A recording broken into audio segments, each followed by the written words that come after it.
कि जैविक कृषि के बारे में सोचने वाले और जैविक कृषि के क्षेत्र में मैं प्रणाम करता हूं।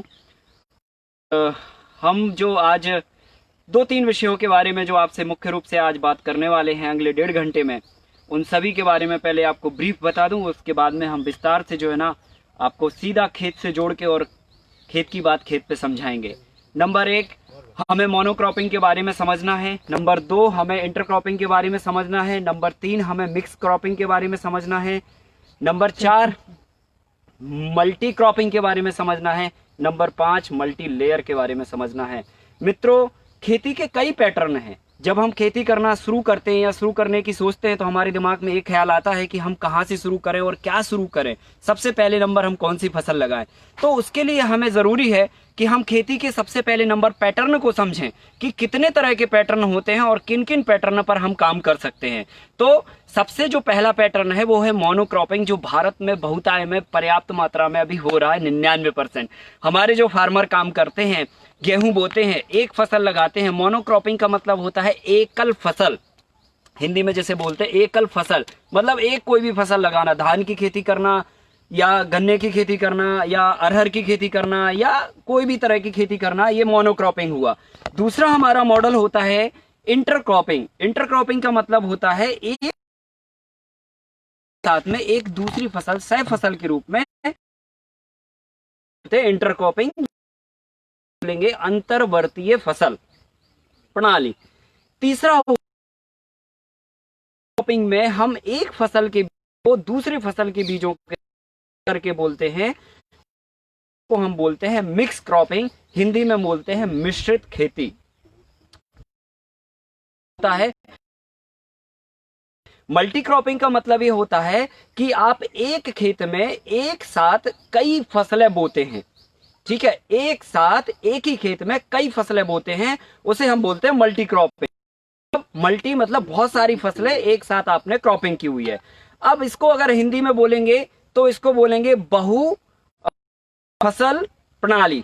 ठीक है, तो अब हमें मल्टी क्रॉपिंग में एक बेड बनाया, फिर दूसरा बनाया, फिर तीसरा बनाया। एक बेड पर हमने अरहर बो दी, एक बेड पर हमने गन्ना बो दिया, फिर एक बेड पर केला बो दिया, एक कुछ बो दिया। तो जो खेत में अलग अलग बेडों पर अलग अलग तरह की फसलें लगाते हैं उसको हम बोलते हैं मल्टी क्रॉपिंग।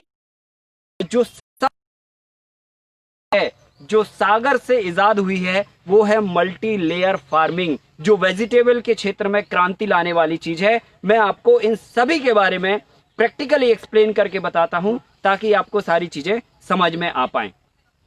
मित्रों, सबसे पहली बात तो यह है कि हम जो भी क्रॉपिंग का पैटर्न करेंगे उन सभी को केंद्र में जो है जैविक रखेंगे, क्योंकि जैविक जो है आज हमारे समाज की या पूरे मानव जाति की आवश्यकता है। अगर हम जैविक खेती के बारे में डिस्कस करें तो एक बहुत ही लंबा विषय है जिसको समझना 2-4 दिन में भी बस की बात नहीं है, पर हम फिर भी आपको 2-4 मिनट में आपको सीधा फोकस कराते हैं कि जैविक खेती का मतलब क्या है और ये हमें करना क्यों आवश्यक है। मित्रों, मैं आपको बता दूं कि पहले से ज्यादा आज हमारे हिंदुस्तान में स्कूल और कॉलेजेस की संख्या बढ़ चुकी है। लोग जानते हैं, ये बात बोलने की जरूरत नहीं है कि हॉस्पिटलों में जिस तरह से बीमारी है या जिन जिन बीमारियों की संख्या बढ़ रही है या कितने डॉक्टर लगातार बढ़ रहे हैं, तो ये सभी बातें एक ही दिशा में इंगित करती है कि हम पहले से ज्यादा बीमार पड़ने लगे हैं। पहले से कमजोर हमारा इम्यून सिस्टम हो चुका है, जिसके कारण हमें तमाम तरह की बीमारियों का सामना करना पड़ रहा है। पर अगर हम इन सारी बातों को ध्यान केंद्रित करें तो ये ऐसा क्यों हो रहा है, तो केंद्र में अगर हम जाके देखेंगे तो कहीं ना कहीं हमारे खान पान में बदलाव हो रहा है, क्योंकि खान पान ही एक मुख्य चीज है जो आपकी पूरी बॉडी को पोषित करती है सारी जिंदगी, जो आपको रिचार्ज करती है। आपके दिमाग में थॉट आते हैं। जरा गैस करिए कि अगर आप भोजन ना करें तो आपके शरीर की हालत क्या होगी।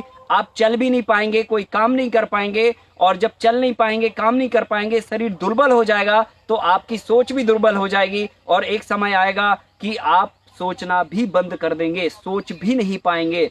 इन द सेंस खान पान से ही सारी चीजें जुड़ी हैं। तो हमारे बुंदेलखंड में एक कहावत कही जाती है, आपने शायद सुनी होगी, जैसा खाओगे अन्न वैसा होगा मन, जैसा होगा मन वैसा होगा तन। तो सारी चीजें खान पान से जुड़ी होती हैं। जैसा आप खाते हैं वैसे ही आपकी बॉडी में रस बनता है, खून बनता है और उसी से आपके थॉट्स जनरेट होते हैं।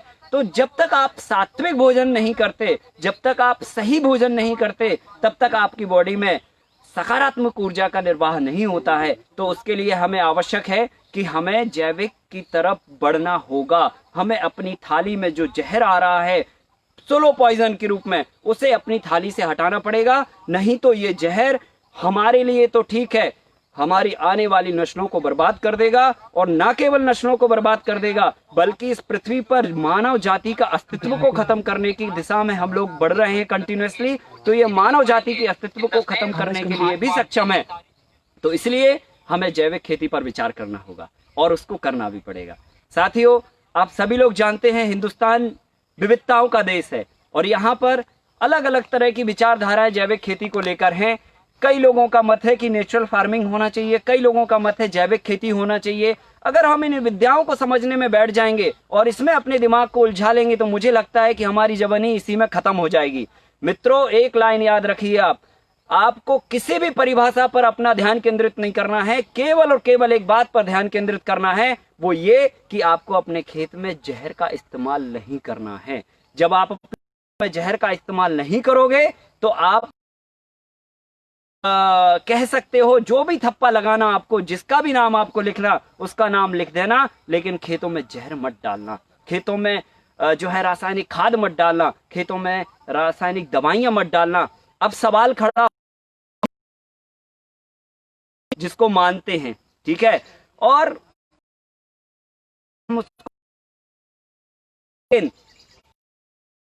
जैविक खेती में या नेचुरल फार्मिंग में या परंपरागत कृषि, जो भी थप्पा आप लगाओगे उन सभी में क्या बेहतरीन उत्पादन देने की क्षमता है? तो मेरा जवाब है हाँ है। लगातार कर रहे हैं और प्रैक्टिकली अनुभव भी है। मैं आपको एक बताता हूं, हमने कोई भी सेशन किसी भी करी है, हम कोशिश करते हैं कि आपको खेत की बात खेत पे समझाएं, क्योंकि एग्रीकल्चर एक ऐसा विषय है जिसको 99% आप खेत में ही खड़े होकर समझ सकते हैं। हमारी मजबूरी है कि आज हम जो है ना इस टेक्नोलॉजी के दौर में आपको जो है खेत की बात टेक्नोलॉजी के माध्यम से आप तक पहुंचा रहे हैं, क्योंकि ये हमारी मजबूरी है। परंतु ये जानना आवश्यक है कि खेत की बात आपको खेत पे ही समझ आएगी, ये प्रैक्टिकल विषय है। तो आपको जैविक खेती अगर करनी है और उसमें परिणाम लाने हैं तो केंद्र में आपको एक बिंदु ध्यान रखना पड़ेगी, वो ये कि हमें एक तो जहर नहीं डालना है, और जब हम जहर नहीं डालेंगे तो सवाल आपके दिमाग में खड़ा होगा, क्या हम इससे बेहतरीन उत्पादन ले सकते हैं? तो जवाब मैंने कहा था कि हाँ, ले सकते हैं। और इसके लिए 2 काम आपको करने पड़ेंगे। पहला कि आपको जो है ना अपने तरीकों में बदलाव करना पड़ेगा, टेक्निक्स अपनानी पड़ेंगी, प्रयोग करने पड़ेंगे, नवाचार इंप्लीमेंट करना पड़ेंगे। और दूसरा है कि आपको वैकल्पिक व्यवस्था खोजना पड़ेगी। जब भी हम किसी चीज की बात करते हैं मित्रों, अगर आप किसी स्थान पर मान के चलिए 2 व्हीलर से जा रहे हैं और आपको कह दिया जाए कि साहब जो है ना आप 2 व्हीलर से उस जगह पर आप नहीं जा सकते, 2 व्हीलर बैन कर दी है, तो आप क्या सोचोगे?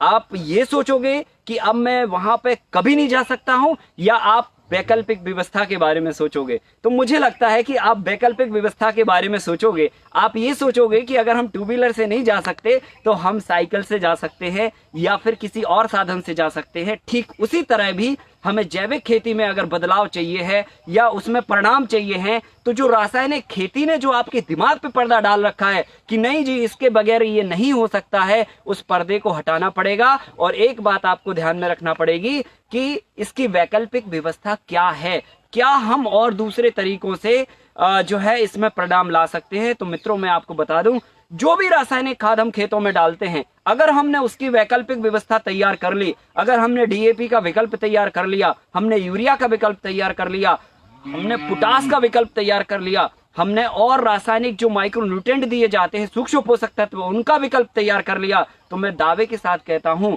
और आपने टेक्नोलॉजी का भी प्रयोग कर लिया, तो हिंदुस्तान में आपको क्रांति लाने से कोई नहीं रोक सकता। और मैं इतना तक बोल सकता हूं कि हिंदुस्तान की भूमि में वो ताकत है कि अगर आप टेक्निक और वैकल्पिक व्यवस्था अगर आप अपने खेत पे तैयार कर लोगे तो पूरे विश्व को सात्विक अन्न खिलाने की आप क्षमता रखते हो। इस भरोसे के साथ मैं अपनी बात अब आपको मोनोक्रॉपिंग के साथ जोड़ता हूं। मोनोक्रॉपिंग का मतलब होता है एकल फसल। एकल फसल का मतलब होता है सीधा सीधा कि किसी भी खेत में एक फसल को बोना।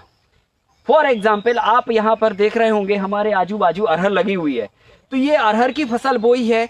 अभी आपको यहां पर दिख रहा होगा कि यहां पे एक फसल लगी है, ये मोनोक्रॉपिंग का मॉडल है। यहीं पे हम आपको तीनों तरह के मॉडल आपको समझा देते हैं, आपको आसानी होगी। नंबर एक, ये जो फसल आपको यहां पर दिख रही है ये मोनोक्रॉपिंग का मॉडल है। अब हमें इसमें टेक्निक क्या इस्तेमाल करनी है? भाई आप क्यों मोनोक्रॉपिंग की बात कर रहे हैं? क्योंकि मोनोक्रॉपिंग तो ऑलरेडी हो ही रही है, हजारों सालों से हो रही है भारत में, पर इसकी जरूरत क्या है? मैंने आपको बोला टेक्नोलॉजी से इस बात को जोड़ना पड़ेगा और आधुनिक तरीके से हमें इन शब्दों को मॉडिफाइड करना पड़ेगा। तो जब हम मोनोक्रॉपिंग करते हैं तो उसका भी हमें तरीका ढंग अपनाना पड़ेगा। और उसका तरीका यह है कि जब भी आप कोई खेत में फसल बोएं तो उसे रिज बेड बनाकर बोएं। रिज बेड का मतलब होता है ऊंचा मेड़ा। मेड़ा का मतलब होता है कि एक स्थान पर आप मिट्टी को उठा दें और दूसरे स्थान पर मिट्टी को थोड़ा सा। इससे ये फायदा होता है, आज की तारीख में जो जलवायु के बदल, मौसम के बदलावों को देखकर आपको ये करना है। इसमें ऊंचा मेड़ा उठा देंगे और उस पर फसल बोएंगे तो क्या होगा कि फसल में ग्रोथ बहुत अच्छी होगी, क्योंकि मिट्टी इकट्ठी रहेगी जिस पर आप पैर नहीं रखेंगे। जो रास्ता रहेगा उसमें आप पैर रखेंगे तो आपके पैरों के वजन से मिट्टी दबेगी नहीं, और मिट्टी नहीं दबेगी तो उसमें पोरोसिटी बनी रहेगी, रंध्रता बनी रहेगी, जो आवश्यक है। क्योंकि रासायनिक खेती का हम लगातार 50-60 सालों से इस्तेमाल कर रहे हैं रसायनों का, जिसके कारण हमारी मिट्टी का पीएच भी गड़बड़ है, कार्बन वैल्यू भी खत्म हो चुकी है, और ऊपर से हमारी जो पोरोसिटी थी, जो रंध्रता थी, वो सारी खत्म हो चुकी है। मिट्टी जो है ना कड़क हो चुकी है, पत्थर बन चुकी है। इसलिए उसमें पोरोसिटी अगर रहेगी तो जड़ें से श्वसन क्रिया करेंगी। क्योंकि जीवन के अस्तित्व के लिए 3 तत्व आवश्यक होते हैं, भोजन, हवा और पानी। तो भोजन, हवा, पानी जिसके कारण हम जिंदा हैं, भोजन, हवा, पानी जिसके कारण पौधे जिंदा हैं। भोजन ये प्रकाश संश्लेषण से बनाते हैं, पानी ये लगभग 70% वायुमंडल से, हवा से ले लेते हैं, मॉइस्चर से ले लेते हैं। और हवा इनको लेने के लिए, मतलब श्वसन क्रिया करने के लिए भगवान ने इनकी जो जड़ है, इनकी जो नाक है वो जड़ों में बनाई है, और जड़ें हमेशा मिट्टी के अंदर होती हैं। अब आप मेरी बात को समझ गए होंगे कि मिट्टी में पोरोसिटी होना कितना आवश्यक है और क्यों आवश्यक है। अगर मिट्टी में पोरोसिटी होगी तभी पौधा सांस ले पाएगा, और जब पौधा सांस लेगा तभी वो ग्रोथ कर पाएगा। अगर आपसे हम कहें कि आप भोजन खूब करिए, पानी खूब पिए और हवा मत लीजिए, सांस मत लीजिए, तो आपके जीवन की कल्पना अकल्पनीय है। ठीक उसी तरह पौधे को भी संतुलित मात्रा में भोजन, संतुलित मात्रा में पानी और संतुलित मात्रा में श्वसन क्रिया आवश्यक है। तो कुल मिला के बात यह है कि मिट्टी में पोरोसिटी रखना बहुत आवश्यक है। और हम अभी क्या करते हैं, फसल को सीधा पूरे खेत में स्प्रेड कर देते हैं, और हमें कोई काम करना होता है तो हम खेत में ही चलते हैं, जिससे हमारे पैरों के माध्यम से जो मिट्टी दबती है या रूट डिस्ट्रॉय होती हैं या पोरोसिटी जितनी भी बची कुची है वो भी सब खत्म हो जाती है, तो पौधा ग्रोथ नहीं कर पाता है। तो हमें मेड़े पर फसल लगाना है पोरोसिटी के लिए। दूसरा इसका बेनिफिट होता है कि जब आप फसल मेड़े पे लगाते हैं तो फिर फसल जो है ना टॉप पर होती है, और एकदम से निकलकर फिर वो और गतिमान होती है, तो वो फसल जो है ना सबसे ऊपर आ जाती है। आज की तारीख में बता दूं, हिंदुस्तान में 60 से 70 हजार करोड़ का बीडीसाइड स्प्रे होता है हमारी जमीन पर, जिसका कोई मतलब नहीं है। इतनी बड़ी इकोनॉमी हमारे खेतों से, हमारे किसानों की जेब से निकलकर बहुराष्ट्रीय कंपनियों के पास जाती है, और ये बहुत ही एक दर्दनाक विषय है। और इस पर अगर कहा जाए तो ये प्रकृति के जो है खिलाफ भी है, कि प्रकृति आपको अगर कुछ उगा के दे रही है तो आप उसका विरोध कर रहे हैं। हमें टेक्निक का इस्तेमाल करके जो चीज हमें खेत में नहीं चाहिए वो हम ना उगने दें, ऐसा कुछ करें तो बेहतर है। तो हम विकास के मार्ग पर हैं, अन्यथा हम विनाश के मार्ग पर हैं। तो साथियों, जब हम फसल उगाते हैं तो फसल पहले नंबर ग्रो करती है जब थोड़ा स्लो ग्रो करता है। ठीक है, अब होता क्या है कि जो टॉप पे लगी है तो जाएगा तो पानी खाद खर्ला है और हमारी, लेकिन फसल टॉप पर है तो इसलिए ये इसकी ग्रोथ सबसे आगे होगी और सबसे तेज होगी, और जो नीचे होगी घास वगैरह उसकी ग्रोथ कम होगी। तो धीरे धीरे जाके फसल इतनी स्प्रेड हो जाएगी कि खरपतवार इसको नहीं दबा पाएगा, ये दबा देगी, और खरपतवार नाशी का प्रयोग आपको नहीं करना पड़ेगा। थोड़ा बहुत अगर जरूरत पड़ती है तो आप मैनुअली या कुछ छोटे मोटे यंत्रों के माध्यम से आप खरपतवार का सॉल्यूशन कर सकते हैं। तीसरा बड़ा बेनिफिट ये होता है कि आज की तारीख में आप सभी लोग देख रहे हैं कि कहीं पर अति बारिश हो रही है, कहीं पर बहुत न्यूनतम बारिश हो रही है। संतुलित बारिश का वातावरण पिछले 4-5 सालों और आने वाले समय में हमें इसके लिए तैयार रहना पड़ेगा। तो जब हम रिज बेड पर फसल बोते हैं, थोड़ा पानी मिलता है, ग्रोथ करती है फसल, रूट टेप रूट नीचे चली जाती है, जो हमने नाली बना दी है मतलब टॉप किया, फिर उसके निचली जो सतह में है उसमें पानी का स्टॉक हो जाता है और उसमें आर्द्रता बनी रहती है। और जब आर्द्रता बनी रहती है तो उस संकट में जब आपके पास पानी नहीं होता है या फसल में पानी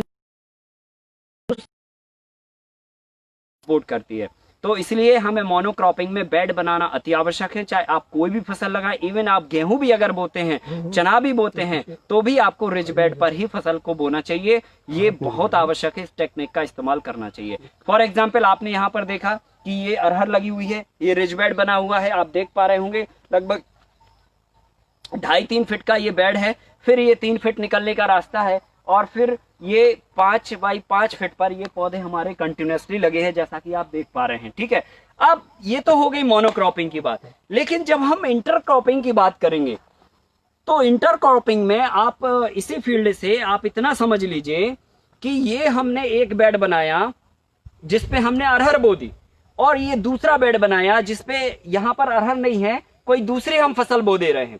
तो इस खेत में आपने अरहर बो दी और साथ में इस खेत में, इसी खेत में, इसी बेड पर हमने फॉर एग्जाम्पल मक्का बो दिया, या फिर हमने ज्वार बो दी, बाजरा बो दिया, या फिर हमने केला बो दिया, या जो भी फसल बो दी वो हमने इंटर कर दी, उसको बोलेंगे इंटरक्रॉपिंग, अंतर्वर्तीय फसल। और उसमें भी हम जो है रिज बेड बनाकर ही करते हैं।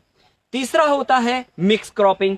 तो मिक्स क्रॉपिंग में आप ऐसा समझ लीजिए कि बेड आपके सेम रहेंगे, बेड की कंडीशन सेम रहेगी, वैसे ही मेड़ा बनेंगे, पर आप उन्हीं बीजों के साथ में जो भी आप फसल बो रहे हो, उन्हीं बीजों के साथ में आप एक कोई और फसल के बीज मिक्स करके आप बो देते हैं, उसको बोलते हैं मिक्स क्रॉपिंग या मिश्रित खेती। और यहां पर आपको मैं दिखा दूं, ये मिश्रित खेती का भी मॉडल है। और इसमें हमने क्या किया है, ये अरहर बोई है, ये अरहर 5x5 फीट पे लगी हुई है, सॉरी 6x5 फीट पे लगी है, ये डिस्टेंस, और ये प्लांट टू प्लांट वाला 5 फीट डिस्टेंस है, और इसमें बोई हुई है नीचे की दूरी पर। तो ये को हम मिश्रित खेती बोलेंगे या मिक्स क्रॉप। होता है बहु फिर मिक्स क्रॉपिंग, जिसमें हम एक साथ एक ही खेत में कई, फॉर एग्जाम्पल मतलब 2 फीट चौड़ा बेड है, ये रास्ता निकलने का 3 फीट है, फिर 2 फीट चौड़ा बेड है, यही पैटर्न है सेम। पर हमने इस कंडीशन में अब क्या किया है कि एक जो है लाइन में हमने अरहर बो दी है, दूसरी लाइन में हल्दी बो दी है, तीसरे लाइन में अदरक बो दिया है, चौथे लाइन में फिर हमने केला बो दिया है, 5वीं लाइन में फिर हमने कोई और फसल लगा दी। तो ये हो गया mix cropping, sorry multi cropping या बहु जो है फसल प्रणाली, इसको बोलेंगे। तो पैटर्न सबका सेम रहता है, बस फसल आपसे बदल देते हैं। इसके बाद जो है लास्ट होता है मल्टी लेयर का कॉन्सेप्ट, जो लेटेस्ट टेक्नोलॉजी है, और इसमें हम परत बाई परत खेती करते हैं। गांव में से लोग जब माइग्रेट होते हैं और शहर की तरफ जाते हैं, तो शहरों में आप देख रहे हैं कि भीड़ ज्यादा बढ़ रही है, और भीड़ ज्यादा बढ़ने के कारण शहरों का विस्तार हो रहा है, वो अलग बात है, लेकिन थोड़ी सी जगह में हम बहुत ज्यादा लोगों को वहां रहने की व्यवस्था बना लेते हैं। पता चला 5000 स्क्वायर फीट का प्लाट है, तो 2 व्यक्तियों के घर बन सकते हैं या 3 व्यक्तियों के, लेकिन आपने 10 मंजिला अगर बिल्डिंग बना दी तो 5-5 हजार के जो है 10 फ्लैट बन सकते हैं एक ही स्थान पर, उतनी ही जमीन में। ठीक इसी तरह ये कॉन्सेप्ट अगर हम खेतों में उतार दें, जो हमने शहरों में बिल्डिंग के रूप में उतारा है, वो हम अगर खेतों में उतार दें तो ठीक उसी तरह एक ही उगा सकते हैं। और यहाँ पर मैं आपको, यहाँ पर हमने मल्टी लेयर में 3 फसलें एक साथ, 4 फसलें एक साथ, 5 फसलें एक साथ हमने की, और उसको परिणाम क्या है, वो फसल कैसे लगती हैं, किस ढंग से उनको हमने लगाया है, वो सब बातें मैं आपको प्रैक्टिकली वहां पर दिखाता हूं। पर इसके बारे में अभी हम सिंचाई और खाद के बारे में बात कर लेते हैं। जब भी हम खाद देने की बात करेंगे तो मैंने अभी आपको बोला कि हमें वैकल्पिक व्यवस्था तैयार करना पड़ेगी, और वैकल्पिक व्यवस्था में आपको डीएपी के विकल्प के रूप में खाद बनाना पड़ेगा, आपको यूरिया के विकल्प में खाद बनाना पड़ेगा, आपको पोटास के विकल्प में खाद बनाना पड़ेगा। तो हमने यहाँ पर रॉक फास्फेट और गोबर को एक साथ मिक्स करके एक खाद बनाया है जो डीएपी का विकल्प के रूप में हम इस्तेमाल करते हैं। और 2 टन प्रति एकड़ हम जो है सब्जी करते हैं, 1 टन प्रति एकड़ हम उसे अनाज वाली फसलों में इस्तेमाल करते हैं। तो यहाँ पर हमने मिक्स क्रॉपिंग का मॉडल बोया है। तो हमने यहाँ पर क्या किया है कि 2 टन एकड़ के हिसाब से पहले इसमें खाद डाली है, फिर इसमें रिज बेड बनाए हैं और फिर जाके फसल बोई है। और पानी की सिंचाई की व्यवस्था के लिए हमने यहाँ पर ड्रिप इरिगेशन लगा रखा है। आप चाहें तो इसमें सबसे जो बेस्ट तरीका है इरिगेशन का वो खाली ड्रिप ही है, क्योंकि स्प्रिंकलर से अगर आप सिंचाई करेंगे तो ये जो अरहर आप देख रहे हैं, ये चूंकि इसकी हाइट ज्यादा जाती है तो ये स्प्रिंकलर इसमें नहीं लग पाएगा। अभी आप जान रहे हैं ये जुलाई का महीना ठीक ठाक तरीके से यहाँ पर नहीं हुई है, उसके बावजूद भी इसकी हाइट लगभग 5 से 6 फीट के आसपास हो चुकी है। अगर ये अगस्त और सितंबर की अगर हम बात करें, या अक्टूबर में आपको, नवंबर में आपको पानी देने की जरूरत पड़ी तो स्प्रिंकलर से आप पानी, ये सही है कि आप टपक सिंचाई से सिंचाई जो है ड्रिप इरिगेशन के माध्यम से आप इसकी वो कर सकते हैं, इरिगेशन कर सकते हैं। और एक और तरीका है मैन्युअली फॉग, जो हम मल्टी लेयर, तो उससे आपको समझ में आ जाएगा, वो उस व्यवस्था से भी आप इसमें सिंचाई कर सकते हैं। ठीक है, तो ये मैंने आपको बता दिया। कुछ 1-2 बातें हम चूंकि अरहर के खेत में हैं तो आपको मैं बता देता हूँ। ये अरहर हमारी जो है ना 5 साल चलने वाली अरहर है, एक और लगभग 5 साल की खास बात, लंबी फल्ली होती है, बोल्ड दाना होता है, 5 से 6 दाने एक फल्ली में आते हैं, दाने का वेट ज्यादा होता है, कलर दाने का चित्का बिरा लाल होता है, और हाइट जो है ना 10 से 15 फीट तक भी चली जाती है इसकी। जो फार्मर बहुत सारे ऐसे एकदम न्यू फ्रेशर हैं जो है पढ़ाई करके खेती करना चाहते हैं, या किसी और प्रोफेशन में थे पर इस दौर में अब वो खेती में आना चाहते हैं, या उनकी कहीं ना कहीं से पहले से रुचि थी इसमें काम करने की, तो उन सभी के लिए मैं आपको बोलना चाहता हूं कि आप मोनोक्रॉपिंग या इंटरक्रॉपिंग के मॉडल में अरहर के साथ आप कोई भी एक फसल लगाएं जिसमें लागत भी आपकी कम आए और आपको मुनाफा भी अच्छा मिल जाए और मेंटेनेंस भी आपको कम करना पड़े। क्योंकि सबसे ज्यादा जरूरी ये होता है कि अगर आप कोई भी फसल लगाते हैं तो उसमें आप मेंटेनेंस कितना करते हैं। अगर आपको मेंटेनेंस ज्यादा करना पड़ा तो फिर आपकी मेंटेनेंस में ताकत और पैसे दोनों जाएंगे और अंत में आपको निराशा होगी, लॉस महसूस होगा। तो इसलिए जो लोग अभी खेती करना चाहते हैं, स्टार्ट करना चाहते हैं, वो सभी मोनोक्रॉपिंग या इंटरक्रॉपिंग के मॉडल से शुरुआत करें और धीरे धीरे करके चीजों को फिर बढ़ाते जाएं, जब उसी में फिर री इन्वेस्टमेंट करें। तो ये मोनोक्रॉपिंग के लिए इसमें ये अरहर की फसल सबसे उपयुक्त है, जो कि साल में 2 बार कटिंग पर 5 साल तक लगातार प्रोडक्शन देने के साथ साथ 8 से 10 कुंटल का प्रोडक्शन ये देती है। और लगभग इसमें 1 किलो का बीज 1 एकड़ में आपको लगाना होता है। 1-1, 2-2 दाने 1-1 5-5 फीट के अंतर से लगाते हैं हम। और अगर नर्सरी बना के तैयार करते हैं तो कुल आधा किलो बीज की जरूरत होती है। तो इस तरह से हम 1 किलो बीज जो है लगा के लगभग 2-2.5 हजार रुपए का खर्चा खाद बाद लगाने का, बीज का सब मिला के इस पे प्रति एकड़ होता है। और लगभग 8 से 10 कुंटल अगर हार्वेस्टिंग आती है तो लगभग आपकी एमएसपी रेट जो गवर्नमेंट का है वो 5,000-5,500 रुपए के आसपास है। और इसका रेट जो है ना आपको 10 से 15% हमारी टीम आपको दे देती है। तो आप समझ लो कि 6 से 7 हज़ार रुपए कुंटल का आपको एवरेज रेट इसका मिल जाता है। और अगर आपने 10 कुंटल निकाल ली तो 70 हज़ार की फसल होती है। अगर 8 कुंटल भी निकाली तो भी आपकी जो है 40-50 हज़ार के आसपास की फसल होती है। तो कुल मिला के बात यह है कि अगर आप मोनोक्रॉपिंग के मॉडल से शुरुआत करते हैं तो 2 से 5 हज़ार की लागत में 40 से 50 हज़ार का मुनाफा आराम से सहजता के साथ कर सकते हैं। और इसमें कोई देख रहे होंगे, बहुत अगर गहराई से देखें तो यहाँ पर जो है ना, अभी इस फसल में कोई तकलीफ नहीं है। लगातार अभी जो है एक भी स्प्रे हमें ना तो छाछ का ना तो नीम ऑयल का किसी भी तरह से कोई स्प्रे अभी तक इसमें नहीं किया गया है। शाइनिंग से आपको पता लग रहा होगा कि इसकी जो चमक है वो कितनी जबरदस्त है। और अभी तो बारिश कल यहाँ पर हुई है तो अब इसकी ग्रोथ और भी अच्छी होगी। अभी 15-20 दिन से कोई बारिश नहीं थी तो मायूस थी फसल, पर अभी इसकी ग्रोथ और भी अच्छी होगी। और आप देख पा रहे हैं ये दूसरे साल का पौधा है, हमने लास्ट ईयर जुलाई में लगाया था। ये पूरा 1 साल का पौधा, 2 बार फसल ऑलरेडी ले चुके हैं। और इसकी हम कटिंग यहाँ से आप देख पा रहे होंगे, जमीन की हाइट से लगभग हम 2.5 से 3 फीट हाइट पर ब्रांचिंग को काट देते हैं, यहाँ से ऊपर के देते हैं और डालियों को इकट्ठा करके फिर हम थ्रेसिंग पे ले जाते हैं। और फिर ये पौधा फिर से टाइम आता है तो स्प्राउटिंग करके और फिर से डालियां बना लेता है और फिर से फ्रूटिंग पे आता है। और अभी हमने इसको लगभग अप्रैल के महीने में काटा था और ये फिर से पौधा बन चुका है और अब ये जाके दिसंबर में फिर से कटेगा।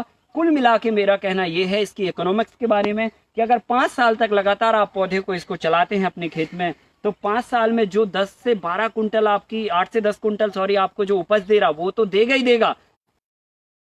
5 साल के बाद इसकी जो लकड़ी है, जो इसका जो तना है, वो लगभग आपको 1 ट्रक लकड़ी दे के 1 एकड़ से जाएगा, जो कि मिनिमम 50 से 60 हज़ार रुपए की कम से कम होगी, क्योंकि लकड़ी का भी आज की तारीख में रुपए किलो का रेट है। तो 1 ट्रक लकड़ी आपको देगा 5 से 6 साल में। तो जितना भी आपने इस पौधे पर खर्च किया है खाद पानी या बीज के रूप में, वो सारा रिटर्न लकड़ी के रूप में आपको देके जाएगा।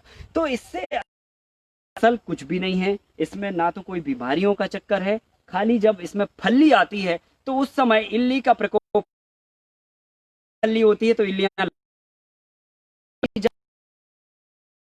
समय पे आप इसमें नीम हर 10 दिन में भर के आप स्प्रे कर दीजिए। और जैसे ही इसमें फल्ली सेट होने लगी तो समझ लीजिए कि फल्ली आई तो अब इल्ली 60 दिन पुरानी छाछ अभी से आप रख लीजिए। अगर आप लगा, बहुत सारे फार्मर कहते हैं साहब हमारे पास 60 पुरानी छाछ है नहीं, तो जैविक खेती करना है तो आपको तैयारी पहले से करके रखना पड़ेगी।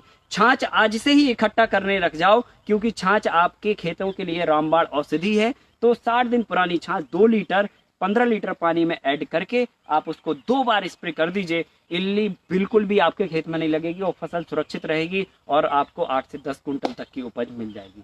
तो ये मैंने आपको बताया मोनोक्रॉपिंग के बारे में, इंटरक्रॉपिंग के बारे में, मिक्स क्रॉपिंग के बारे में। और अब हम बात करते हैं आपसे मल्टी लेयर के बारे में, क्योंकि सबसे जो लेटेस्ट है, जो सबसे अपडेटेड है, जो आपको कई तरह के खर्चे को कम करने की सामर्थ्य रखती है और कई तरह की आपको जो है इसमें मुनाफा को बढ़ाने की सामर्थ्य रखती है, उस टेक्नोलॉजी के बारे में हम सीधे आपसे खेत पे बात करते हैं। तो इसमें मेन चीज है कि इसके स्ट्रक्चर के बारे में समझना होगा, इसके ढांचे के बारे में समझना होगा कि मल्टी लेयर में मतलब फसल कैसे हम लगाएंगे, उसका पैटर्न क्या होगा। देखिए, जो इंटरक्रॉपिंग या मिक्स क्रॉपिंग या मल्टी क्रॉपिंग के जो भी मॉडल होते हैं, उन सभी मॉडलों में आपको कोई स्ट्रक्चर की जरूरत नहीं होती है। खाली हमें मेड़ा जो बनाने पड़ते हैं उनमें डिस्टेंस का अंतर रखना होता है और फसल बोने के पैटर्न पे ध्यान देना होता है, और बाकी इसमें और ऐसा कुछ खास नहीं होता है। लेकिन जब हम मल्टी लेयर की बात करते हैं तो हम फिर एक स्ट्रक्चर बनाते हैं, एक ढांचा बनाते हैं, जिस ढांचे में हम फसलों को इस तरह से लगाते हैं कि कोई फसल ऊपर होती है, कोई फसल नीचे होती है, और कोई फसल और ऊपर होती है और कोई फसल और ऊपर होती है। तो यहाँ पर जैसा कि आप देख पा रहे हैं, हम लोग अभी मल्टी लेयर के स्ट्रक्चर में अंदर आ रहे हैं, आ चुके हैं। और यहाँ पर बहुत सारी आपको दिख रही होंगी चीजें, कहीं लौकी लटकी है तो कहीं गिलकी लटकी है, ये सहजन है, और यहाँ पर कुंदरू भी लगी हुई है, और नीचे यहाँ पर हल्दी भी लगी हुई है। तो मैं आपको एक एक चीज के बारे में देता हूँ। यहाँ पर मैं आपको बताना चाहता हूँ कि हमने ये जो स्ट्रक्चर है, ये स्ट्रक्चर जो है ना 5 बाई 5 फीट या 5 बाई 6 फीट के आइडियल फॉर्म में बनाया है। और ये जो है आपको मैं बता दूं, कोई भी काम करने से पहले हमें उसके बारे में जानना चाहिए, क्योंकि मानव स्वभाव है, जब तक मानव ये ना समझ ले, ये तय ना कर ले कि इस चीज में जी मुझे फायदा है, तब तक वो उसे नहीं करता। चाहे किसी को देखने की भी बात क्यों ना हो, अगर उसको देखने से किसी को लाभ होता है तो वो देख सकता है, लेकिन अगर देखने से भी उसको लाभ नहीं है तो वो सिर उठा के किसी को देखता भी नहीं है, क्योंकि हमारा स्वभाव ही इस ढंग से है, क्योंकि बिना लाभ के हम हिलते डुलते भी नहीं हैं। तो पहले नंबर हम समझ लें कि मल्टी लेयर क्यों भाई, मोनोक्रॉपिंग है, इंटरक्रॉपिंग है, मिक्स क्रॉपिंग है, मल्टी क्रॉपिंग है, फिर मल्टी लेयर क्यों? तो मल्टी लेयर पहली बात तो ये, क्योंकि जगह हमारे पास कम होती चली जा रही है। एक समय था जब हिंदुस्तान में 100 एकड़ की जमीन के रकबा रखने वाले व्यक्ति थे, और उनके अगर 10 बच्चे हो गए तो एक झटके में जो है 10-10 एकड़ जमीन आ गई एक व्यक्ति के पास। और अगला राउंड अगर और 10 का लग गया, हालांकि अगला राउंड 10 का नहीं 2 का भी लग गया, तो वो 10 एकड़ वाला 5 एकड़ पे आ जाएगा। और फिर अगला राउंड और 2 का लग गया तो वो 5 एकड़ वाला 2.5 एकड़ पे आ जाएगा। मतलब खाली 3 से 4 पीढ़ी के बाद 100 एकड़ वाला व्यक्ति 2.5 एकड़ पे आ जाता है। इसका मतलब ये है कि प्रति व्यक्ति जमीन का रकबा डिवाइडेड होके कम होता चला जा रहा है। दूसरी बात, आबादी लगातार बढ़ती चली जा रही। एक समय था जब हम 60 करोड़ की आबादी पे थे, 80 करोड़, 100 करोड़, 125 करोड़, और अब हम 150 करोड़ की आबादी पर पहुंचने वाले हैं। तो इस दौर में हमें क्या करना पड़ेगा कि हम ज्यादा बढ़ती आबादी को एक अच्छा अन्न खिला पाए? क्या टेक्नोलॉजी का इस्तेमाल करना पड़ेगा? 1960 के दशक में जो है नेहरू जी के टाइम पे हरित क्रांति इस देश में आई, और उस समय केवल एक ही सवाल था कि इतनी आबादी को हम भोजन कैसे कराएंगे। अगर हम रासायनिक खादों का इस्तेमाल नहीं करते हैं तो भूखमरी का माहौल तैयार होगा और देश में अराजकता फैल जाएगी। तो उस समय फिर हमें रासायनिक खेती का इस्तेमाल करना पड़ा, लेकिन कुछ हमने तथ्यों को नकार दिया या उन पर ध्यान नहीं दिया, जिसके दुष्परिणाम स्वरूप आज देश में स्कूल कॉलेज से ज्यादा हॉस्पिटलों की संख्या है और हजारों लाखों डॉक्टरों की संख्या है, और उसके बाद भी हम लोगों के स्वास्थ्य को ठीक नहीं कर पा रहे हैं या लोगों के बिगड़ते स्वास्थ्य को नहीं रोक पा रहे हैं। मित्रों, तो ये जो है आबादी बढ़ रही है, दूसरी तरफ कम जमीन हो रही है, तीसरी तरफ क्वालिटी ऑफ फूड की डिमांड पूरे दुनिया में है। हिंदुस्तान का बच्चा बच्चा या नौजवान या बुजुर्ग, हर कोई व्यक्ति अपनी थाली से विष को हटाना चाहता है और सात्विक तरीके से जहर मुक्त भोजन करना चाहता है, और अपने बच्चों को भी कराना चाहता है, प्रकृति को भी बचाना चाहता है। तो इन सब चीजों के बीच में हमारे पास क्या विकल्प है? आबादी बढ़ रही है, क्वालिटी ऑफ फूड चाहिए, जगह भी कम है, तो एकमात्र वैकल्पिक व्यवस्था के रूप में मल्टी लेयर फार्मिंग आप सबके बीच में है। इसमें हम एक जगह पर एक साथ 4 से 5 फसलों को एक साथ लगाते हैं, जिसमें ढांचा तैयार करना पहली प्राथमिकता होती है। सबसे पहले नंबर आपको मैं बता देता हूं, यहाँ पर हमने ये बांस लगाए हैं 6-6 फीट की दूरी पे, 6 फीट, फिर 6 फीट, फिर 6 फीट, फिर अगला 6 फीट। और फिर बेड जब हम बनाते हैं तो लेफ्ट और राइट का जो डिस्टेंस है वो हम 5 फीट रखते हैं, मतलब 5 बाई 6 के डिस्टेंस पर हमने यहाँ पर बैम्बू लगाए हैं। और बाद अब हमारा लास्ट वाला बॉर्डर होता है, उस पे हम पैरेलली बैम्बू लगाते हैं, जैसा कि अभी हम आपको दिखाई। तो उसमें चारों तरफ से हम बॉर्डर तैयार कर देते हैं, और उस बैम्बू की बॉर्डर से अपोजिट साइड में वायर से उसको खींच रहे हैं चारों तरफ। जैसे आपने मिलिट्रीज के तंबू देखे होंगे, चारों तरफ से उन्हें खींच दिया जाता है। तो क्या होता है कि किसी भी डायरेक्शन में अगर हवा का प्रेशर आता है तो वो बैम्बू, वो तंबू आपका हिलता डुलता नहीं है या गिरता नहीं है। तो उसको हम चारों तरफ से खींच देते हैं, तो नंबर 1। दूसरा, हम क्या करते हैं, उसी बैम्बू में जो हमने चारों तरफ बॉर्डर पे डाला है, उस बैम्बू से हम सीधा स्ट्रेट वायर, ये जो 6-6 फीट पर बैम्बू लगे हैं उन पे हम ले जाते हैं। इसमें हमने 16 गेज का वायर लिया है। आप 18 गेज या 16 गेज का वायर आपको स्ट्रेट खींचने के लिए ले सकते हैं, जो कि बैम्बू टू बैम्बू सीधा स्ट्रेट गया है, और यहाँ की बैम्बू की बॉर्डर से लास्ट वाले बेम्बू की बॉर्डर पे आपस में बंधा हुआ है। इसके बाद जो पैरेलल वाला बेम्बू होगा, इस तरफ वाला लेफ्ट राइट वाला, अभी आप ऐसे खड़े हैं तो इस तरफ लेफ्ट और इस तरफ राइट वाला बेम्बू से बेम्बू हमने 18 गेज का वायर खींच दिया या 16 गेज का। जब हम आपकी डायरेक्शन को बदल देंगे और इस तरफ की बात करेंगे तो इस तरफ से हम क्रॉस में जाला बुनेंगे, और क्रॉस में जाला बुनने के लिए आपको जो है ना पतला वायर यूज करना पड़ेगा। और पतले वायर के रूप में हमने जो है ना 20 गेज का वायर लिया हुआ है, और 20 गेज का वायर जो है 20 गेज का जो वायर है वो हमने क्रॉस में आधा फीट की दूरी पर हमने जो है बुना हुआ है। जैसा कि आप यहाँ पर थोड़ा सा जजमेंट कर पा रहे होंगे, ये वायर है, फिर उसके बाद ये आधा फीट की दूरी पर फिर एक और वायर है, और ऐसे करके हमने पूरे में ये जाला बुना हुआ है। और इस जाले के बाद फिर हमने इस पे घास डाली हुई है। जब हम इस पे घास डालते हैं तो आधी धूप और आधी छाया का एनवायरनमेंट क्रिएट होता है। फसल किसी भी तरीके से एक ऐसे एनवायरनमेंट पे पहुंचती है, एक ऐसे वातावरण पे पहुंचती है जहां पर मतलब एक अनुकूल वातावरण होता है। बेसिकली अगर हम अपनी बात करें कि भाई हम किस ढंग से काम करते हैं, तो आपको मैं बता दूं, संतुलित रूप में आपको भोजन चाहिए, संतुलित रूप में पानी चाहिए, संतुलित रूप में श्वसन क्रिया चाहिए, संतुलित मात्रा में छाया चाहिए, संतुलित मात्रा में धूप चाहिए। सब कुछ बैलेंस का कमाल है, सब कुछ आपको बैलेंस में चाहिए। ठीक उसी तरह से पौधों को ग्रोथ करने के लिए भी संतुलित मात्रा में सब कुछ चाहिए। तो संतुलित मात्रा में भोजन मिलता है, पानी मिलती है, धूप मिलती है, छाया मिलती है, तो हर कोई फसल बहुत ढंग से ग्रोथ करती है। और खासकर वेजिटेबल जो कि नाजुक होती हैं, सभी फसलें, अनाज वाली फसलें थोड़ी सी मजबूत होती हैं, जो खुले वातावरण की धूप और हवा, पानी और वातावरण के प्रभाव को झेल लेती हैं। लेकिन जो वेजिटेबल की फसल होती हैं, सब्जियां होती हैं, वो थोड़ी सी कम जो है मौसम के प्रभाव को झेल पाती हैं। उनके लिए संतुलित वातावरण अगर आप दे देते हैं तो फिर वो फसल बहुत अच्छे से ग्रोथ करती है। जैसा कि यहाँ पर आप देख पा रहे होंगे, खुली धूप है एकदम, लेकिन जहां पर हम खड़े हुए हैं यहाँ पर 50% धूप आपको लग रही है और 50% छाया मिल रही है। मतलब अगर इस मॉडल में अगर गर्मी में आप कोई फसल लगाते हैं तो आपको 50% धूप और 50% छाया इसमें रहेगी, और आप बेमौसम इस मॉडल में फसल लगा पाएंगे। मतलब जो फसल गर्मी में नहीं उग सकती है वो फसल भी आप इस मॉडल में उगा पाएंगे। तो हमने यहाँ पर जो स्ट्रेट वायर लिया हुआ है और फिर ये वाला स्ट्रेट वायर लिया है, और फिर हमने जो क्रॉस में वायर बुना है, ये क्रॉस में वायर आधा फीट की दूरी से बुन के, और ये हमने ऊपर घास डाल दी है। घास जो खरपतवार की तरह खेतों की मेड़ों पर खूब होती है, जिसे हम 1000 करोड़ का बीडीसाइड, 60-70 हजार करोड़ का बीडीसाइड डाल के उसे हम नष्ट करते हैं।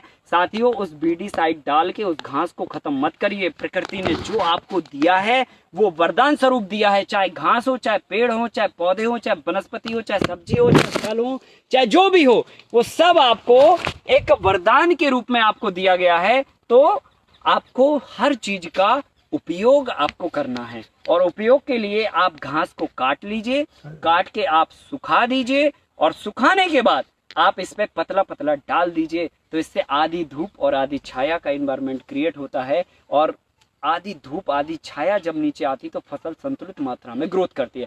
फिर हम इस पे क्या करते हैं, लकड़ी के ऊपर, तार के ऊपर घास डाली है पतली पतली, और फिर इसके ऊपर हमने एक लकड़ी डाली है पतली सी, लगभग 2 सूत की लकड़ी होती है। आप उसे वनतुलसा के रूप में भी डाल सकते हैं, बेशरम की भी लकड़ी होती है, या जो भी आपको मिल जाए, सन भी हो सकता है, जो भी आपके पास अवेलेबल हो, या अरहर के डंठल भी हो सकते हैं, या सरसों के डंठल भी हो सकते हैं, कुछ भी जो भी एग्रीकल्चर वेस्ट हो आपके पास, उन सभी का इस्तेमाल करते हुए आपको ऊपर से लकड़ी डाल देनी है, और लकड़ी को, तार को आपस में बांध देना है, ताकि ये घास किसी भी हवा की परिस्थिति में उड़े ना।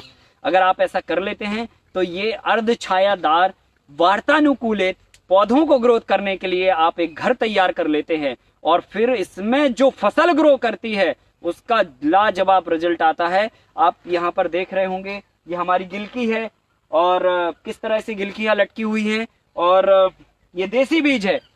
जैसा कि मैंने बताया आपको कि हमें देसी बीजों पर भी काम करना है, और अरहर का हमने जो देसी बीज आपको दिखाया कि उसकी हैसियत 5 साल तक लगातार चलने की और साल में 2 बार फ्रूटिंग देने की है, ठीक उसी तरह ये गिलकी की जो हैसियत है वो ये कि अगर ये गिलकी सही रूप में ये बढ़ जाए तो आपके एक परिवार को 5 सदस्यों को एक ही गिलकी पर्याप्त होती है उनका पेट भरने के लिए।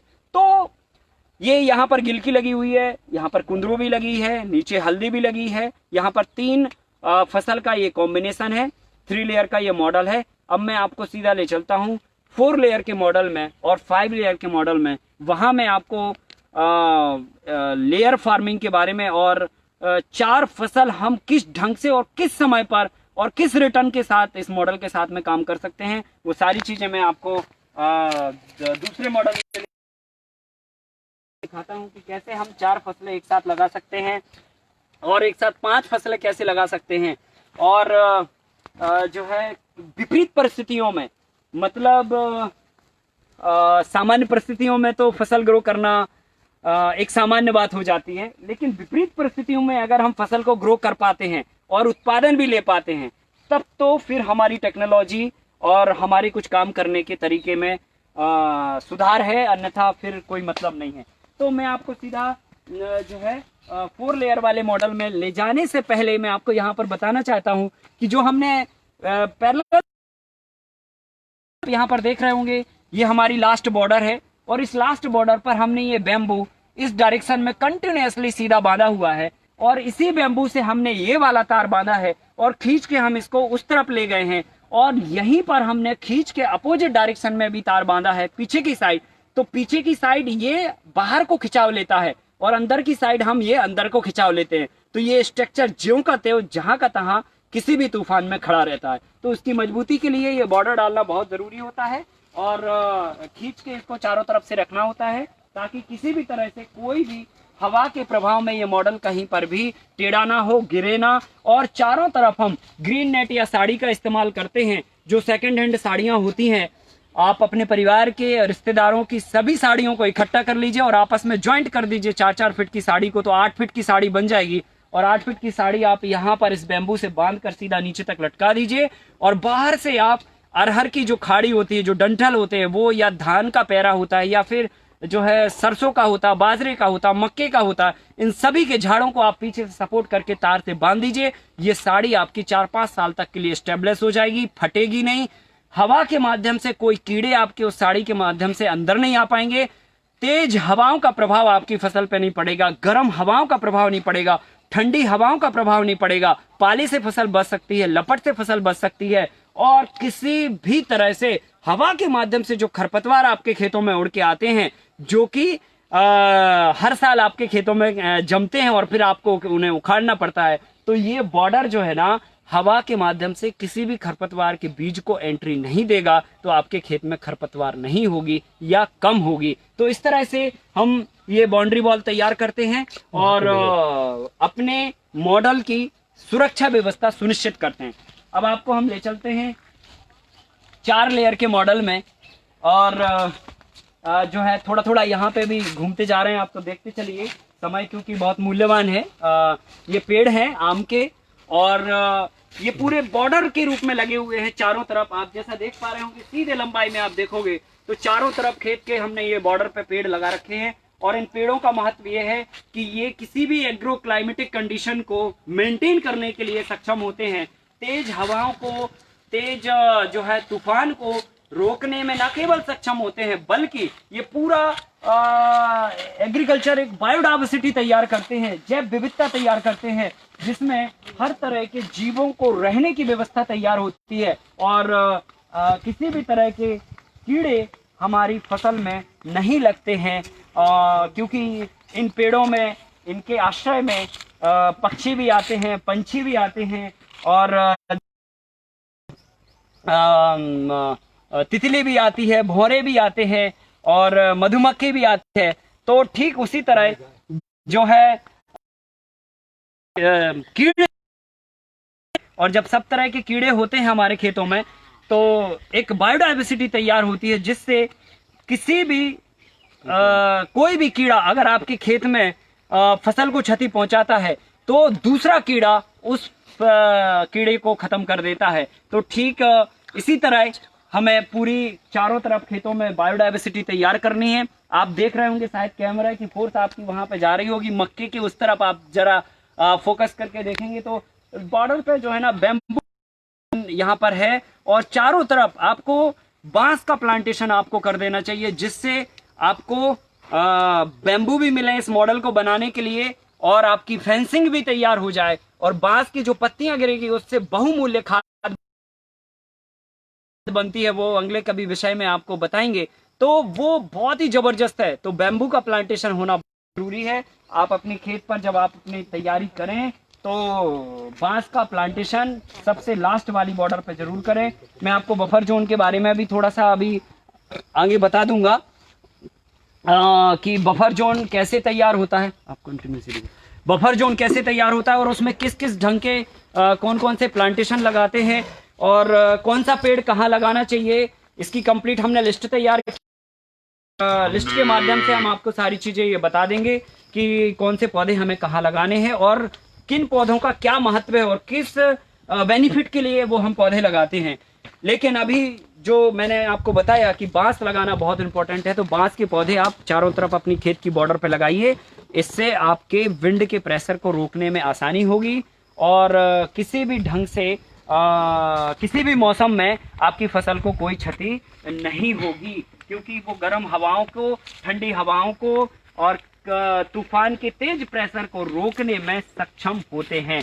अब हम यहाँ पर दूसरे ढांचे में प्रवेश कर चुके हैं और ये पूरा मल्टी लेयर का एक दूसरा स्ट्रक्चर है, जिसमें आपको मैं बता दूं यहाँ पर लगभग 4 तरह की फसलें हमने यहाँ पर बो रखी हैं और इस वाली रूम में 4 तरह की फसलें बो रखी हैं, जिसमें ये ढांचा तो मैंने आपको वहाँ पे बता ही दिया था कि ये ढांचा किस ढंग से आपको बनाना है।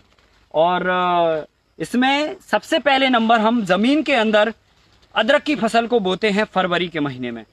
फरवरी में जैसे ही अदरक की फसल को ज़मीन के अंदर डालते हैं, उसके सरफेस पर कोई भी हम पत्ती वाली फसल को बो देते हैं। जैसा कि आप यहाँ पर देख रहे हैं, ये अदरक की फसल लगी हुई है ज़मीन पर और इसमें जो पत्ती वाली फसल है वो निकल चुकी है, क्योंकि अभी हम जुलाई के महीने में हैं और जुलाई के पहले सप्ताह में ही पत्ती वाली सब्जी को हम सफाई कर देते हैं, क्योंकि ये फरवरी में लगाते हैं और मार्च से ये लगना चालू होती है। तो मार्च के बाद ये कंटिन्यूसली जो है जुलाई तक फलती रहती है। तो जुलाई जैसे ही आती है और पत्ती वाली सब्जी का हम सफाया कर देते हैं और फिर कंद वाली फसल हमारी ऊपर आ जाती है। तो सबसे पहले नंबर 2 इंच की गहराई पर, जो आप देख पा रहे होंगे 3.5 फीट का हमने मेड़ा बनाया है और लगभग 1 से 1.5 फीट का निकलने का रास्ता छोड़ा है और ये दूरी हमारी 5 फीट है और ये दूरी हमारी 6 फीट है। तो ये 5 बाई 6 की सिटिंग पर ढांचा सेम, स्ट्रक्चर सेम, घास सेम, सब कुछ सेम है और बेड हमने 3.5 फीट का यहाँ पे रखा है, जिसमें जमीन के अंदर 2 इंच की गहराई और 6 इंच की चौड़ाई पर हमने अदरक लगाया है और फिर उसके ऊपर हमने पत्ती वाली सब्जी बोई थी। पत्ती वाली सब्जी जो है ना 10 से 15 दिन में या लगभग 20 दिन के अंतराल से जमीन के पूरे सरफेस को ढक लेती है और जमीन के जब पूरे सरफेस को पत्ती वाली सब्जी ढकती है तो पानी का जो वाष्पीकरण है वो पूर्णतः रुक जाता है। सॉरी, पूर्णतः तो नहीं, लेकिन 70 से 80% तक रुक जाता है। मतलब हम 70 से 80% तक पानी की बचत कर पाते हैं इसमें। दूसरी बात, जब पत्ती वाली सब्जी पूरे सरफेस को कवर करती है तो आप कल्पना करिए मिट्टी के पास कोई भी नहीं होता है जहां पर घास खरपतवार उग सके। तो खरपतवार की समस्या, पानी 70% इसमें, खरपतवार 70% बच गया। और तीसरी सबसे बड़ी बात होती है एरिएशन, जो मैंने आपको अभी मोनोक्रॉपिंग के मॉडल में समझाया कि हर एक पौधे को सांस लेना बहुत जरूरी होता है। जैसे हमें भोजन, पानी और सांस, ऐसे ही पौधों को भोजन, पानी और सांस पौधे जड़ों से लेते हैं और जब तक मिट्टी में पोरोसिटी नहीं होगी तब तक सांस लेना संभव नहीं है। तो किसान जो है वो क्या करता है, खुरपी लेके निदाई गुड़ाई करता है। मिट्टी को हमेशा हर 25-30 दिन में या 2 महीने में कुदेड़ता रहता है। वो इसलिए कुदेड़ता है कि मिट्टी में हवा चली जाए और पौधे श्वसन क्रिया करें और पौधे ग्रोथ करें। हम इसमें क्या करते हैं, कोई निदाई गुड़ाई नहीं करते। निदाई गुड़ाई करेंगे तो खर्चा कितना पे, साल भर का 25,000 रुपए लेबर का, क्योंकि बहुत कठिन का हम उस खर्चे को बचा लेते हैं भाजी बोकर या पत्ती करते हैं। जो पौधे भाजी के बड़े हुए उन पौधों निकाल लेते हैं। निकालते हैं तो मिट्टी उखड़ती है, और मिट्टी उखड़ती है तो ऑटोमेटिकली ऑक्सीजन का फ्लो हो जाता है, मतलब हमें निदाई गुड़ाई करने की आवश्यकता नहीं होती है। तो तीन फायदे हो गए आपके। पहला 70% पानी बच गया, दूसरा खरपतवार नहीं हुआ, और तीसरा निदाई गुड़ाई का खर्चा बच गया। अब हम क्या करते हैं कि जब तक जो है भाजी हमारी निकलती है, क्योंकि अदरक हमने फरवरी के महीने में डाला तो लगभग इसको 2 महीने लगते हैं ऊपर आने में, और जब तक ये ऊपर आता है और पत्ती के रूप में शेप लेता है, जब तक 3 से 4 महीने गुजर जाते हैं। तो धीरे धीरे हम क्या करते हैं, भाजी निकालते चले जाते हैं और जगह को खाली करते चले जाते हैं, और अदरक नीचे से कंटिन्यूअसली आता चला जाता है, तो भाजी का स्पेस फिर अदरक ले लेता है। तो ऐसे करके बोते दोनों को सेम टाइम है और निकलने का सबका अलग अलग टाइम होता है। फिर उसी जगह पर हमने ये, जैसे ही हमने बैम्बू लगाए हैं 6-6 फीट के अंतर से, उसी बैम्बू पर हमने ये बेल वाली फसल के रूप में कुंदरू लगा रखी है। इसकी जगह पर आप करेला या अन्य फसलें भी लगा सकते हैं। तो ये बेल जो है ना, ये बैम्बू के सहारे, देखो अलग से आपको इसको चढ़ाने के लिए कोई व्यवस्था नहीं करनी है। आपने स्ट्रक्चर बनाया और उसके लिए बैम्बू लगाए, और उसी बैम्बू पर हमने बेल लगा दी, और ये बेल जाके चली जाती है और ये फिर फैलती है। और रखना, हमेशा छोटी पत्ती वाली हम कोई भी फसल लगाएंगे, क्योंकि अगर बड़ी पत्ती वाली आपने बेल वाली फसल लगा दी तो वो पूरे शेड को छाया कर लेगी और नीचे की फसल को धूप नहीं मिल पाएगी, तो नीचे की फसल अच्छे से ग्रोथ नहीं करेगी। तो इसमें सेलेक्ट करना होता है कौन सी पत्ती वाली सब्जी लगेगी, तो वो मैं आपको चार्ट में आपको दे दूंगा कौन सी ऊपर वाली लगेगी। तो ये आपको तीसरी फसल के रूप में हमारी एक क्रीपर्स हो गई, बेल वाली फसल हो गई। फिर चौथी फसल के रूप में हम क्या करते हैं, पपीते लगाते हैं। जैसा कि आप यहाँ पर देख पा रहे होंगे, ये 15 बाई 15 की सिटिंग पर हमने पपीता लगाया है, और ये पपीता 15 फीट पे, फिर अगला पपीता 15, फिर अगला 15 और फिर अगला 15। इस तरह से हम 15 बाई 15 पर पपीते लगाते हैं, जिससे धूप भी प्रॉपर आती रहती है, और ये शेड के ऊपर सीधा निकल जाता है, और शेड के ऊपर टॉप फ्लोर पे ही फलता है। तो सबसे टॉप फ्लोर पर हमारी पपीते की फसल होती है, फिर उसके नीचे सेकंड फ्लोर पर हमारी जो है एक क्रीपर्स होती है, बेल वाली फसल होती है, और फिर फर्स्ट फ्लोर पर हमारा जो है लीफी वेजिटेबल्स होती है, पत्ती वाली सब्जी, और ग्राउंड फ्लोर पर हमारा जिंजर होता है। तो इस तरह से आप 4 फ्लोर में अपनी सब्जियों को लगा सकते हैं, और हर फ्लोर पर अलग अलग फसल अपने तरीके से फलती है। कोई भी फसल किसी से डिस्टर्ब नहीं होती है, सबका रूट जोन भी अलग अलग होता है। जैसे पत्ती वाली सब्जी सरफेस के ऊपर फल रही है, अदरक कंद जमीन के अंदर फल रहा है, क्रीपर्स लगभग 6 फीट की हाइट पे फल रहा है, पपीता इसके टॉप पर ऊपर फल रहा है। तो जैसे ऊपर ऊपर सारी चीजें फल रही, ऐसे नीचे नीचे सबकी जड़ों का स्तर भी अलग है। कोई भी फसल किसी के फलने पर हस्तक्षेप नहीं है, कोई भी फसल की जड़ किसी भी दूसरी फसल की जड़ पे भी कोई हस्तक्षेप नहीं है। जो पत्ती वाली सब्जी होती है उसकी जड़ ऊपर से लेके 2 इंच तक होती है। जो कंद वाली फसल होती है, अदरक या जो भी हम बोते हैं, उसकी जो पत्ती जो जड़ें होती हैं वो 2 इंच से लेकर 9 इंच तक होती है। और जो हमारी क्रीपर्स होती है इसकी 2 फीट डेप्थ तक होती है, और जो हमारा पपीता होता है इसकी 2.5-3 फीट डेप्थ तक रूट होती है। तो जो 2.5-3 फीट रूट पे पौधे के पास, मिट्टी के पास जो पोषण है या भोजन है वो पपीते को मिलता है, जो थोड़ा सा ऊपर है वो क्रीपर्स को मिलता है, जो 9 इंच की गहराई पर पड़ा है वो अदरक या हल्दी को मिल जाता है, और जो जमीन के सरफेस पे पड़ा है वो पत्ती वाली सब्जी को मिल जाता है। तो इस ढंग से हम खाद का जो भी इस्तेमाल करते हैं उसका 100% यूटिलाइजेशन करते हैं। तो कुल मिला के बात यह है कि आपकी खाद की भी इसमें बचत होती है, और जाहिर सी बात है जब इतनी सारी चीजों की बचत हो रही है तो आपके समय की भी बचत होती है, क्योंकि जब आप एक खेत में एक साथ 4 फसलें लगाते हैं तो आपके 4 गुना टाइम एक साथ एक जगह पर लग जाता है।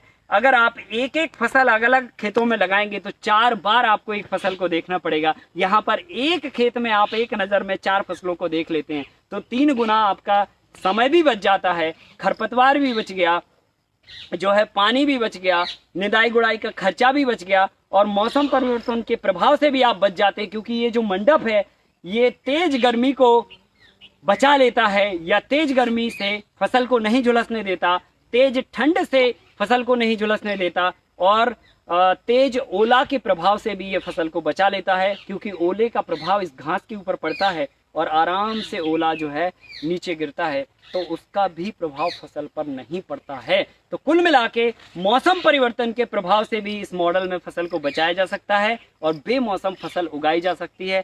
जो फार्मर या जो भाई बहन जिनके पास जगह नहीं है लेकिन जज्बा बहुत है करने का, वो लोग घर पर भी या घर की छत पर या गार्डन में या छोटी सी जहां भी जगह मिले उस जगह पर भी इस छोटी से स्ट्रक्चर को आप तैयार कर सकते हैं। ये तो हमने आपको एक एक एकड़ के दिखा दिए मॉडल। बाकी आप छोटी सी जगह में भी 15 बाई 15 इस तरह की चीजें तैयार करके फसलें लगा सकते हैं और इस तरह में खेती कर सकते हैं और खर्चों को कम करते हुए आमदनी को अपनी इम्प्रूव कर सकते हैं। अब आपको मैं सीधे ले चलता हूं 5 लेयर के मॉडल में किस ढंग से हम एक साथ एक ही जमीन पर 5 फसलें उगाएंगे, वो मैं आपको प्रैक्टिकली दिखाता हूं, ताकि जो है देखने से चीजें ज्यादा अच्छे से समझ में आती हैं।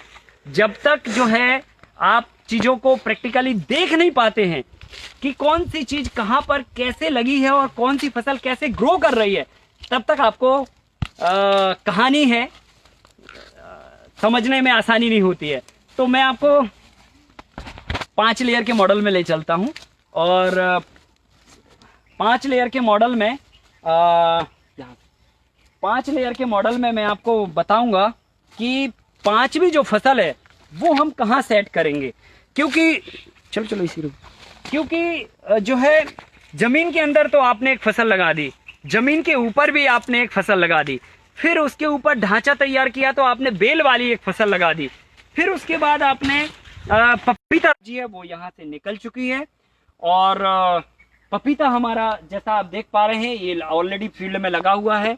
आप देख सकते हैं चारों तरफ दिख रहा होगा 15 बाई 15 के फीट के अंतर से, और पपीता ने फलना भी चालू कर दिया है, आप देख पा रहे होंगे।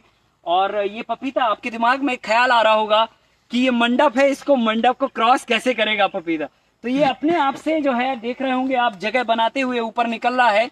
और मैं आपको एक पौधा दिखाता हूं जिसने अपनी जगह बनाते हुए और इस मंडप को भी क्रॉस कर लिया है। तो ये आप इस पौधे को देख पा रहे होंगे, ये मंडप हमारा यहाँ पर है और किसी ने इस पौधे को कुछ भी नहीं किया, किसी ने नहीं बोला कि आप भैया यहाँ से जगह बना के निकल जाओ या कुछ भी कर लो, ये अपने आप यहाँ आया और ये निकल के और ऊपर जा रहा है। अभी आप देख पा रहे होंगे इसकी हाइट लगभग 7 से 8 फीट हो चुकी है और इसने 6 फीट की हाइट से फ्रूटिंग देना चालू किया है। और मित्रों मैं आपको बता दूं ये 6 फीट की हाइट से फलेगा और लगभग 15 फीट की हाइट तक कंटिन्यू फलता चला जाएगा। और अब इसका फलना चालू हुआ है और ये सारी पत्तियां अभी जैसे ही थोड़ा और 2-3 फीट हाइट होगी ये सारी पत्तियां हम क्लीन कर देंगे, आपको पता भी नहीं चलेगा कि इस फील्ड पे पपीता लगा है और पपीता टॉप फ्लोर पर अपनी एक फसल के रूप में फलता रहेगा। अब आपके दिमाग में ख्याल आ रहा होगा इसे तोड़ेंगे कैसे, तो अभी फलने दो, तोड़ने की बात बाद में करेंगे। अभी हम 5वें लेयर की बात कर लेते हैं कि 5वें लेयर के रूप में हमने क्या लगाया और कैसे लगा सकते हैं। तो यहाँ पर आप देख रहे होंगे कि जो है एक फसल हमारी हल्दी के रूप में नीचे आपको दिख रही है, फिर उसके बाद जो है ना यहाँ पर पपीते भी दिख रहे हैं, फिर उसके बाद आपको ये भी दिख रहा है बेल वाली फसल के रूप में ऊपर मंडप पर। ये जो मंडप और इसके बीच में जो गैप था, हमने क्या किया, जमीन के अंदर तो भाई हल्दी लग गई आपकी, जमीन के सरफेस पर आपकी पत्ती वाली सब्जी लग गई और मंडप पर आपकी एक क्रीपर्स लग गई और पपीता ठीक गया। 5वीं फसल के रूप में ये जो जगह, क्योंकि आप जमीन का सरफेस पर 2 फीट हाइट तक जो भी फसल ले रहा है 2 फीट हाइट तक आएगी, अदरक या हल्दी, तो वो लगभग यहां तक आ रही है। फिर इसके ऊपर जो ये गैप था, तो इस गैप में हमने क्या किया, ये वायर बांध दिया, सीधा बेम्बू 2-2 फीट के अंतर से हमने लौकी लगा दी। तो ये लौकी की जो बेल है घुमाते रहते हैं, ये जो बेल है बस इसको फिर वापस ऐसे कर देते हैं और ये जाके इसी पर जाला बनाती। तो ऐसे करके इस स्पेस का भी हम इस्तेमाल कर लेते हैं लौकी के रूप में, करेले के रूप में, गिलकी के रूप में, खीरे के रूप में, तोरई के। तो बेल वाली कोई भी एक फसल आप इस सकते हैं। ऐसा करके हम 5 फसल एक स्थान पर एक ही जगह पर लगाते हैं। मित्रों, इससे आपका 5 गुना खर्चा बचता है और 5 गुना आपकी इनकम बढ़ जाती है। और ये मॉडल न केवल आपकी इनकम को बढ़ाता है, खर्चों को कम करता है, बल्कि पर्यावरण को सुरक्षित करता है, जो दुनिया के लिए सबसे बड़ी चुनौती है। अगर हम विकास की दिशा में आगे बढ़ रहे हैं तो हमें इस बात पर गौर करना चाहिए कि हम कितना विकास और पीछे से कितना विनाश करते चले आ रहे हैं, जो आने वाली पीढ़ियों के लिए भुगतना पड़ेगा। तो साथियों, इस मॉडल पे आप कितनी भी गहराई से अध्ययन कर लो, क्योंकि हमने इसमें किसी भी ऐसी टेक्नोलॉजी का इस्तेमाल नहीं किया है जो कि फैक्ट्री में बनती हो, जो पॉल्यूशन करती हो, या उसको इस्तेमाल करने के बाद पॉल्यूशन होता हो। ये मॉडल ना तो इसको बनने के पहले कोई पॉल्यूशन होता है और इसको डिस्पोज करने के बाद भी कोई पॉल्यूशन। ये इस मॉडल की सबसे क्रांतिकारी और सबसे ताकत वाली बात है। इसमें जो भी चीजें इस्तेमाल की गई हैं, एक समय के बाद इनकी 5 साल की जो सर्विस है वो खत्म होने के बाद ये मिट्टी में डिस्पोज हो जाती हैं, मिट्टी में वापस मिल जाती हैं, तो कार्बन परसेंटेज भी बढ़ जाता है और मिट्टी की उर्वरा शक्ति भी बढ़ जाती है। तो इस तरह के मॉडल पर हम लोग काम कर रहे हैं और मुझे पूर्ण विश्वास है, पूर्ण भरोसा है कि आज के 1.5 घंटे के सेशन में आपने जो चीजें सुनी हैं, समझी हैं, देखी हैं, इनसे आपके जीवन में जरूर बदलाव होगा और खेती में कुछ ना कुछ आप करके अवश्य अच्छा परिणाम लेंगे। साथियों, मजबूरी है कि आज हम फोन के माध्यम से आपको ये बात बता रहे हैं, नहीं तो ये बहुत ही अटपटा हमें है कि हम फोन के माध्यम से किसी को कोई बात समझाए। हमारा सीधा टारगेट रहता है कि आप खेत पे अगर काम करना है तो आप खेत की बात खेत पे आके समझिए और खेत पे ही उतरिए। और इसके लिए लगातार 2 दिवसीय शिविरों के माध्यम से हम प्रयास कर रहे हैं। 27 और 28 तारीख को प्रतिमाह शिविर के माध्यम से, अभी इस दौर में ये शिविर पोस्टपोन है, आने वाले समय में ये जरूर कंटिन्यू होंगे। अभी प्रैक्टिकल सेशनों के माध्यम से इस स्ट्रक्चर की बारीकियां, इस मॉडल की तकनीकियां और इसकी कमियां, इसकी ताकत, इसकी जो भी चीजें हैं वो सब हम प्रैक्टिकल करके लोगों को सिखाते हैं। तो 7 दिवसीय प्रोग्राम के माध्यम से एक एक दिन में हम पूरा हर एक चीज का प्रैक्टिकल करके आपको सिखाते हैं, क्योंकि ये बहुत आवश्यक है। जब तक आपके हाथ में ये कला नहीं आएगी तब तक ये ताजमहल जैसी बात हो जाएगी कि साहब देख तो लिया, ठीक है, बहुत अच्छा लग रहा है, लेकिन जब आप खेत में से उतारने को बैठोगे तो आपको कुछ समझ में नहीं आएगा। तो उसके लिए 7 दिवसीय जो है हमने एक कोर्स तैयार किया है। उस कोर्स को अगर आप करते हैं, हिंदुस्तान के किसी भी कोने में ये कर सकते हैं, क्योंकि जरूरी नहीं है आप सागर आइए। अब आज की तारीख में 1000 से भी ज्यादा इस देश में इस तरह से खड़ा, युवाओं के माध्यम से, किसानों के माध्यम से, तो इसको इंटरेस्टेड रहते हैं करने में। हम उनके खेत पर भी जाके 7 दिवस का ये ट्रेनिंग प्रोग्राम लगाते हैं। तो आप चाहें तो आप अपने क्षेत्र में भी अगर कभी कोई प्रोग्राम हो तो आप वहां पर भी ज्वाइन ऐसे कर सकते हैं। और आप आइए, देखिए, समझिए और फिर इसमें आगे बढ़िए, क्योंकि यही दुनिया साधन है कृषि और पर्यावरण को एक साथ सफलतापूर्वक करने के लिए। क्योंकि आज की तारीख में जो भी टेक्नोलॉजी है वो सब कहीं ना कहीं आपको पैसे बना के दे सकती है, लेकिन पीछे से आपका विनाश तैयार कर देगी और आने वाली पीढ़ी के लिए बहुत ही संघर्षपूर्ण जीवन जीना पड़ेगा। मित्रों, आप इस मॉडल को और गहराई से समझिए, अध्ययन कीजिए, कोई सवाल हो तो हमसे पूछिए, लेकिन आप आहिस्ता आहिस्ता इसमें आगे बढ़िए, क्योंकि यही एकमात्र समाधान है। तो मैंने अपनी बात कंप्लीट कर ली है। अब मैं आप सभी से आग्रह करता हूं कि अगर आप सुन पा रहे हो, समझ पा रहे हो और आपने अगर कुछ लिखा हो अपने सवालों के रूप में, या आपके दिमाग में अभी कोई सवाल आ रहे हैं, तो आप अपने मुझसे सवाल पूछ सकते हैं, मैं आपको उसका जवाब देता हूं। सवाल है, गेहूं की फसल बेड पे कैसे लगाए? देखो, उसके लिए रिज बेड प्लांटर एक मशीन आती है, ठीक है। तो जिन भाई का भी ये सवाल है, शायद वो सुन पा रहे होंगे हमें, तो रिज बेड प्लांटर एक मशीन आती है कि सरकार है। मैं आपको बता दूं, एग्रीकल्चर इंजीनियरिंग एक डिपार्टमेंट गवर्नमेंट ने बनाया है। पशु उद्यानिकी है, एग्रीकल्चर है, मत्स्य पालन है और एग्रीकल्चर इंजीनियरिंग एक डिपार्टमेंट है जो है काफी सब्सिडी में आपको यंत्र उपलब्ध कराता है। और इसमें एक कस्टम हायरिंग एक स्कीम है जिसमें आप सभी तरह के यंत्र लगभग जो है 80 लाख सब्सिडी में 2.5 करोड़ के प्रोजेक्ट के साथ सभी तरह के यंत्र खरीद कर और उनको किराए पर अपने गांव में चला सकते हैं, अपना रोजगार भी स्थापित कर सकते हैं और सभी तरह के यंत्र आप अपने गांव वालों को प्रोवाइड भी करा सकते हैं। उसी में एक आता है रिज बेड प्लांट, अलग से भी आप ले सकते हैं। इसमें एग्रीकल्चर डिपार्टमेंट आपको लगभग आपको 70 से 90% तक अलग अलग राज्यों में सब्सिडी प्रोवाइड करता है। और इसका नाम है रिज बेड प्लांटर। ठीक है, मतलब बेड पर बुआई करने वाली मशीन। ठीक है, तो जैसे सीड्रिल होती है ठीक उसी तरह से ये सीड्रिल होती है, पर सीड्रिल में 9-9 इंच के अंतर से पोर होते हैं, और इसमें जो है ना 1.5 फीट का चौड़ा मेड़ा होता है, और उस पर 3 पोर एक साथ में चलती है। फिर जाके एक बड़ा सा पंजा होता है जो कि बेड बनाता है। तो वो मशीन आपको जुताई कर देनी है और मशीन में बीज भर के सीधा बो देना, तो वो बेड भी बनाएगी और बेड पे ही साथ में बुआई करती जाएगी। तो आप इसे एग्रीकल्चर इंजीनियरिंग डिपार्टमेंट से संपर्क करके इसे ले लीजिए, और अपने गांव में भी लोगों को बताइए, किराए पे भी चलाइए और खुद भी करिए।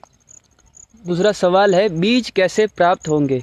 देखिए, बीज प्राप्त करने के लिए सबसे आवश्यक है कि हिंदुस्तान में जितने भी लोग देसी बीजों पर काम कर रहे हैं उन सभी से आप संपर्क कर सकते हैं, या आपसे संपर्क नहीं हो रहा है तो आप हमारे अभी मैं नंबर एक देता हूं आपको, उस नंबर पर आप हमें सवाल लिख सकते हैं। हमारी टीम आपको उन लोगों के स्थान और नंबर प्रोवाइड करा देगी, और जितने बीज हमारे पास है उनकी आपको लिस्ट प्रोवाइड करा देगी। अगर उस लिस्ट में से आपको कुछ चाहिए है तो वो समाधान हमसे ही हो जाएगा, अदरवाइज जो है ना हम आपको नंबर भी प्रोवाइड करा सकते हैं, जो कि देसी बीजों पर हिंदुस्तान में अच्छे लोग हैं जो काम कर रहे हैं बहुत बेहतरीन तरीके से। तो बीज हम आपको इस ढंग से प्रोवाइड करवा सकते हैं।